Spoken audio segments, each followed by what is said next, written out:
the hills are alive. No, that's good. So I heard the question is, what do I hate about Ryan? Yeah. Oh, What do I hate? So is it 10 Let me things I count hate about the you? way. Ryan Reynolds, Hugh Jackman, Emma Corrin, Sean Levy, Rob Delaney, they were all there answering questions from the press and just literally having so much banter. And of course, there was lots of Dogpool moments as well. Sit back, you're going to love this. Okay, get ready to laugh, get ready to be wowed, and just enjoy the banter at this morning's press conference. Deadpool and Wolverine. Oh, Mary Poppins, and she's on the move. She's on the run. And now you see her Does her own stunt work stunts. too. 90% of her body weight is nipples. It's just, I don't quite understand the physics. But yes, I've really never met somebody with the level of integrity. I can look at him, I can do this. You can look at him. The level of integrity that Hugh Jackman has. My very first memory of him is in 2007 or 8. Don't forget, I'm not very good with that years. But on the movie X-Men Origins Wolverine, ironically the last time Hollywood was gripped by a writer's strike. Yeah. Incredibly tough movie to make. I watched this guy operate that set. He's a big movie star, and I was in the presence of somebody who was not only great, but they were kind and grounded and sort of understood the mission of unity on that set and knew everybody's name. And I remember thinking to myself, if I'm ever lucky enough to be in his position, I hope I'm just 1/10 of that man. I hope that I can take 1/10 of the lessons I'm imbibing in this moment and be that guy. And now that I'm so much bigger than him, and I'm sort of the Death Star, and he's kind of like an X-wing, schmuck, sort of floating around the universe. I've taken many of those lessons and realized that too big to fail at this point. So I just kind of crush my enemies, the blood of my enemies. I'd like to drink that. No, Hugh is the best. What you see is what you get. He's as advertised. It's he is everything you want, you wish he was, and more. Yeah, genuinely. That's a lot of eye contact. Let's just leave it there. A lot of leave it heavy, there. heavy a lot of eye contact. Yeah, That was I good. didn't even blink. I don't even need to lubricate my eyeballs as I look at you right now. A lot of people don't know how jealous Wolverine can be, and if you mentioned anyone else, I will kill them. Right. Just the claws come out. Particularly if it's another Australian. If it's another Australian superhero, I'm sorry. Yeah. So Thor is out. Thor is out. Okay, so not Thor. Paul Hogan love you, Chris. is a Paul. non-starter for Hugh. I mean, Crocodile unless Dundee, this man actually. has had Let's bring 17 hours Crocodile sleep, he's going to be pretty grumpy. I wished upon a star that Hugh would one day put the yellow suit on and be Wolverine alongside me as Deadpool, and and I tried my very first pitch to Marvel was a Deadpool and Wolverine movie, sort of with a Rashomon story where the first act is of course subjective as well as a Rashomon story should be, but the first act is just through the prism of my experience. So I see Wolverine a certain way. The second act is Wolverine sees me a certain way. The third act is the objective experience. I pitched that, and he didn't use these exact words, but he was like, Kevin was like, no. I think there was an absolutely not, and the exit's that way. And now all I hear is sequel. Yes. Now right? thank you for pitching our sequel here. But I just finished pitching a short where Deadpool is interrogating a guy, and we come to find that he's the hunter that shot Bambi. Wow. And it's crazy that they passed on that. Yeah, Disney was like, we don't fuck with Bambi. I was like, oh, okay, sorry, I didn't know it was a sacred cow. How many other mothers have you people killed? I mean, every movie, the mother, yeah. So anyway, I had, the first pitch was that, and then 5 years later, it was actually Hugh who, we were on our kind of sort of last hurrah with it. We had written another movie that Sean and I were going to pivot to. And Hugh called, and I can let him tell that part of the story. But that's sort of really how. I was broke. I was doing theater. Theaters, yeah. It's just the love of the game, yeah. It's a killer. I mean, his nighttime skincare routine alone would bankrupt you. I mean, it's where these products come from. I don't even know. So the truth is, I meant what I said when I said I'm done, that Logan was going to be my last. I announced it before we'd shot Logan, and about 3 days after that, I saw Deadpool 1. So what's that, 2016? And about 15 minutes into the movie, I was like, oops, maybe I should have watched this first. But then for the next 4 or 5 years, I could see those two characters together. I was watching the movie, all I kept thinking about was 48 Hours, The Odd Couple, Planes, Trains, Automobiles. I could see how these two characters would work. And then I can tell you the date, August 14th. I was doing theatre, August 14th, 2022, and I was driving, and it came to me like that I wanted to do it again, that I wanted to do it with Ryan playing Deadpool, and I wanted these two characters together. And I knew that Sean and Ryan were about to shoot, or somewhere on the process. And Not so even close. I pulled up. I thought they were about to shoot, so I pulled over the side of the road and I rang Ryan and I said, Ryan, I want to do this. Please tell me you'll do this. Please tell me. I really want to do it. So like when these in the modern era, when someone like calls you on the phone, like Hugh called me and I was like, "What's going on? Are you dead? Like why are you on the phone with me?" And there was a pause. There was a pause, and he said that this timing is amazing because we're about to have a meeting to pitch our last pitch to Marvel in about 3 hours. Oh my God. And you can take over from there. I mean, yeah, it's just it was I won't belabor, but it was as simple as just kind of fake it till you make it on the Zoom with Kevin and the team. We sort of bullshitted our way through it with Sean and I kind of said, well, what about we got a call. It feels serendipitous. It feels this is crazy. But Hugh called today and said he wants to come back. And I know Kevin and I we went down this road before, and then we kind of loosely pitched a movie that was just fly by the seat of our pants. Like it wasn't, and it actually became. Yeah, because as soon as Hugh called, as soon as we contemplated this duo, finally, this story, this duo, it gave this third Deadpool movie its why.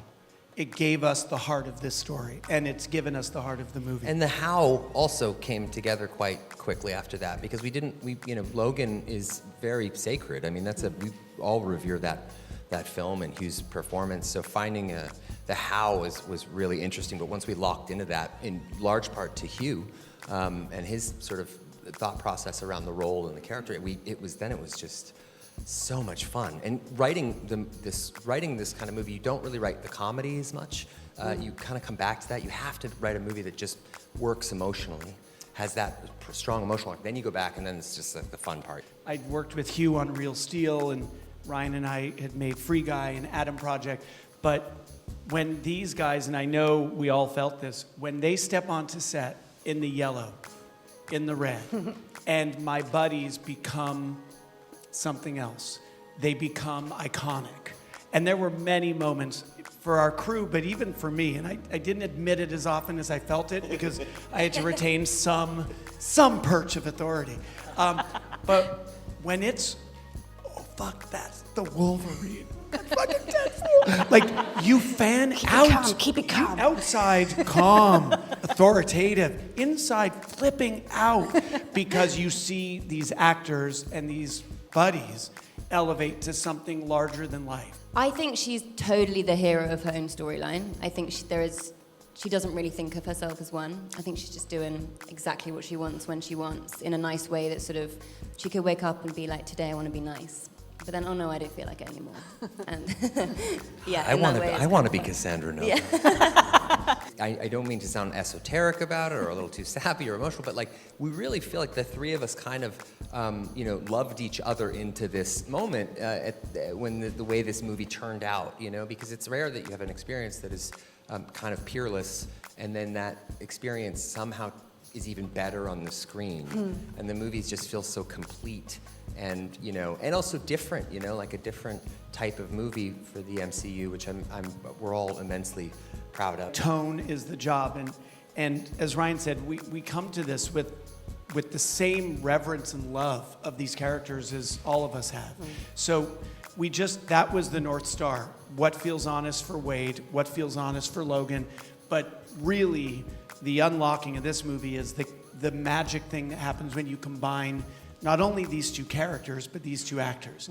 And that led to a movie that has a lot of heart and a lot of emotion. You all saw, I think, the first 35 minutes or so. What we can't show you yet, but soon enough we will, is the rest of the movie, which goes to kind of poignant places, and ultimately a movie about friendship. And I think the emotion of the movie might be one of its most subversive elements. And also it was such a treat to write dialogue for Wolverine and for Deadpool, where we're straddling this line of, it's almost like it's Ryan and Hugh speaking to each other as friends who've known each other for almost 2 decades and been through a lot together.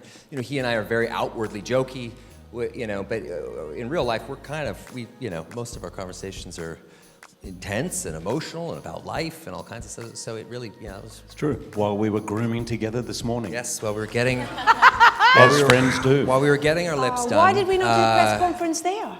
Yeah, right. Let's And do I, this. I, Stop there. having played Wolverine for now it's 24 years. I think You can say quarter of a century. quarter of a century. I was 99, 4. almost 25. Emma was 4. I was 4 years old. I hate you. So these guys and the other writers wrote for Wolverine. You didn't see, but there's one monologue I get which has more countable words than I've used in an entire movie playing Wolverine.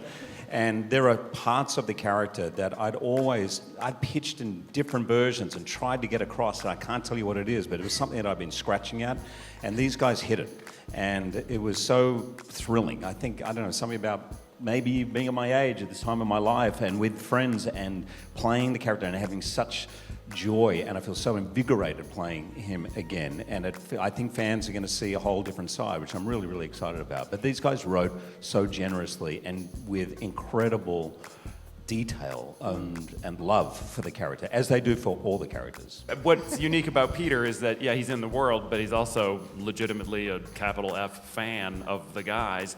So he's very happy to see them flourish and to just be on the periphery going, go guys. Peter, wasn't in the comic books. They created him out of whole cloth for Deadpool 2.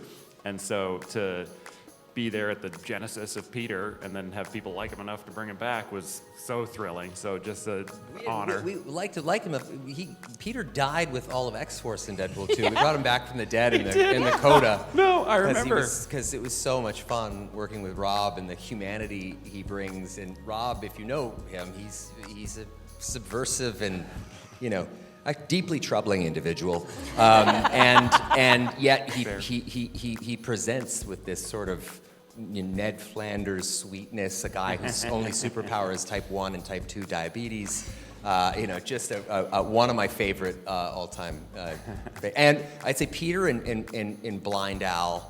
Leslie Uggams, who couldn't be here today, which actually literally kills me that she couldn't, are just emotional anchors for my character, and I just love playing in the sandbox with them. It was a playground. Like from the minute that I sort of was first approached by Sean, and you gave me the pitch of a lifetime.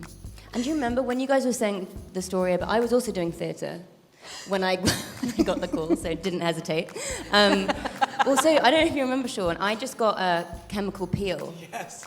So I decided to get a chemical peel whilst I was on stage in the West End. Don't do it. I didn't really know what it was. My whole face shed. And burn off It was my face. very red. Very hot. Very What red. happened to Peggy? Yeah, exactly what happened to Peggy. And I remember my team saying, we've got this meeting, and I was so excited for it, but I was like, I can't do this. I mean, I look like I've had a terrible accident. It's not great. And then I Googled Cassandra, and I was like, oh, I'm fine, because she looks fucked. But I had such a great chat with Sean, and from that moment, hearing your ideas, and then Ryan, when we started chatting about Cassandra, you brought so much to the table in terms of creating this amazing space where you had a real idea of what you wanted and needed her to be for the film and to be part of this incredible friendship story and what she was going to add, but there was also so much freedom to bring stuff that I also discovered along the way. Because I had this bald cap, and there was always a moment in makeup where they were like, right, put down your phone, because I had these prosthetic fingers on. And literally from that point, there was nothing I could do apart from, I couldn't even go to the bathroom alone. It was humbling. There was one person who came to set who thought they were my real fingers and took someone aside and was like, Emma's fingers are... I was like, God. That was reputation. Blake. She still feels like she had her foot in her mouth on that one. I love it. It was incredible. And it really changes the way having that sort of extension of your hands really changes the way you sort of carry your arms and everything, which was really helpful because all of Cassandra's power comes through, if not her mind, her gesture. So, yeah. Well, I mean, the first time I ever put the suit on was back in 2015. I took a camera crew just for the day for myself, just on in the studio, just to work that out. But it's honestly, it's clown work. It's just straight clown work. Like, you know, your hands, your voice, your mannerisms, the slightest movement, the largest movement, they're all basically conveying microfacial expressions that I can't use, you know? So my voice has to do that kind of heavy lifting, and same with my body. And I actually never feel freer than when I'm under that mask. And then when I take the mask off, there's a prosthetic applying. My whole face is prosthetic Another makeup, mask. and it's basically another mask, yeah. And again, I feel like a whole different brand of free. So I really love it, and I don't take it for granted. And we as an audience, and I know Emma and Rob and Hugh and Wendy and I, all of us, we every day would remember, man, we take Deadpool as this amazing, iconic character, but there is no one else, no other performer now or ever who could do what Ryan does, to do such a vivid character without the main tool of an actor, one's face. It was incredible, and the physical performance, the vocal control and nuance that Ryan does intuitively and brilliantly, it's a marvel to watch, isn't it? I'm so glad you said that. I'm so glad you mentioned it, Edith, because it's incredible to watch. I've known Ryan for 17 years, and he's incredibly, incredibly talented and funny. But to see the specificity, to see the detail, to see, I mean, actors are often saying, "Where's the camera? Are we here?" Well, you know, you hear that all the time. But I'm on set, and Ryan's going, "Can you see my hand? What if I do up here? Is my hand here? What about my shoulders?" And it's because he's communicating with every part of his body, and it is. And when you go to Ryan's house, which I do a lot because he's very rarely there as a father, but. That's okay to say, isn't it? Oh, it's funny because it's true. But there's always a TV playing with TCM Turner classic movie, and it's often Buster Keaton. It's often these sort of greats, and I'm on set going, "Oh, I see. This is a modern day Buster Keaton, Charlie Chaplin. This is that level of expertise. You don't have to be a great dad when you've got that talent. Nope, you don't. not at all. Your kids will a Not lot of at therapy. all. They'll forgive you eventually. They will pave over all of that trauma with daddy's accomplishments. And you know, the kids of celebrities, they're fine. Yeah. You know, the one thing because the headline will be Deadbeat Dad talks about it. So I will say that the one thing that this strike really screwed us on was this was meticulously planned for all of us and our kids. Talk about an uptown problem. But to have our kids in London for the entire summer, to wrap this movie 2 days before school starts, and then off we go. And was it Lennon that said the best life is what happens when you're busy making plans? John Lennon, not I was the going to Russian. say, I did rewatch both Patrick Stewart and James McAvoy's performances, which I still can't tell if that was a good thing or if it scared the living daylights out of me. But there was something that I was really interested in, of like when your power is so much in your mind, how that is portrayed on screen. I think I figured out if you just pretend you're sort of doing really hard, or if you actually try and do really hard maths problems, and then you sort of have that kind of lingering, what are they thinking about sort of thing happening. But basically a lot of fun, and very honoured to join that sort of double act. Yeah. Man, coming back after the strike, I mean, we had entire character arcs. well, that we changed. talk I a mean, lot about, you got to listen to your movie. Whatever your initial intentions were, listen to your movie. It's going to tell you what it wants to be. We edited the hour of the movie that we had shot. So we were able to sit and listen to our movie, and when we came back, We all watched it, which was crazy. Oh, because and I we hadn't- shared it, I right, hadn't yeah. started shooting yet. I was meant to start in the summer, and then the strike happened. So when I came back, these guys were like, "Well, just watch the film," and then just like it said, like Cassandra here. So I just it was incredible. I could see completely what the movie. Obviously, because you shoot out of chronological order all of the time, it's quite confusing when you have your first day or whatever, because you don't really know what you're catching up with in the place that you're at in the movie. So I could literally see what you wanted her to be and what you needed her to be in those moments, in terms of this epic narrative arc that you created. It was incredible. Honestly, I mean, Logan is, I don't know, 200 years old, and I think being like 95 myself, it really helps. But being old, it helps. And also, I'd said no to it, I'd let it go. I thought I'd come to peace with it, but when you come back because you desperately want to, and particularly in this form, in this way, I relished every single day. So it felt incredibly fresh, and as I was hinting at, there's different sides of the character that I wanted to play. And I'll briefly just say that necessity is the mother of invention, and it's every sort of impediment or roadblock. But Logan, how do we deal with that? How do we deal? Became the key to unlocking something magical and amazing and something that truly made sense for the how and the why. I was given on X-Men 1, I was given something by a fan, and I had it up actually in my bedroom in Australia, and it was framed, and it had all the different cards, like playing cards, of Wolverine, all the different versions. So as we were going through it, and I was like, oh, tick, tick, tick, tick. It was so cool, because that had been there for 24 years, and it was amazing to play it all. It's just to dress up in different ways and punch the hell out of Deadpool. It just killed him. It's awesome. It's great fun. The only Wolverine I really felt like we missed was an actual Wolverine, which many people talk don't about know that. is We really the wanted- largest member of the Weasel family, the North American Wolverine, and just also a real dumpster diver. Yeah. I'll say this, if I could do one movie from his filmography, I like this. This is good. it would definitely be The Greatest Showman. I'm not saying I'd do it well. I'm actually guaranteeing it wouldn't go very well at all.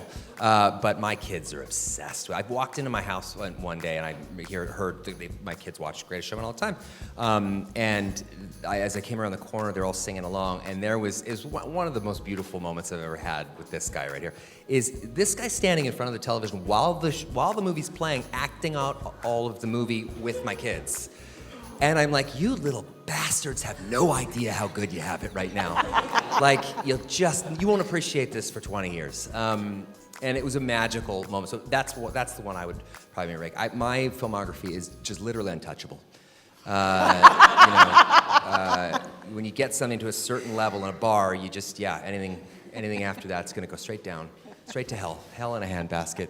What do you say, Hugh? Which movie do you want to make? untouchable. 1997's Boltneck? Is that what you want to do? Huh? I wouldn't mind revisiting Van Helsing. Just aesthetically, maybe not do the hair extensions. Maybe I'll look at that. When I think about heroes, when I think about Superman, I find Clark Kent to be interesting. That's the part, not Superman, Clark Kent.